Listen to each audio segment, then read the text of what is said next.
Organic সম্পর্কে আমি যতটুকু পড়াশোনা করছি, মানে যতটুকু জানার চেষ্টা করছি, আপনার প্রথম কথা হচ্ছে আপনি যে খাবারটা যে জমিতে উৎপাদন করবেন, এই জমিতে পৃথিবীতে কখনো এই জমিতে কোনো সার কীটনাশক পড়ে নাই এরকম জমি লাগবে।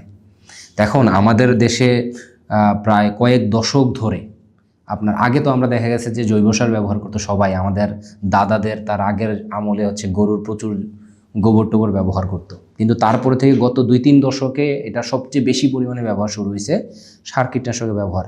তা আপনি যদি খাবারটাকে অর্গানিক বলতে চান তাহলে আপনার ওই জমিতে এতদিন ধরে যে সার কীটনাশক পড়ছে এইটার ইফেক্টটা আগে কাটাইতে হবে। এইটার ইফেক্ট কাটাইতে আপনার 10 থেকে 15 বছর লাগবে।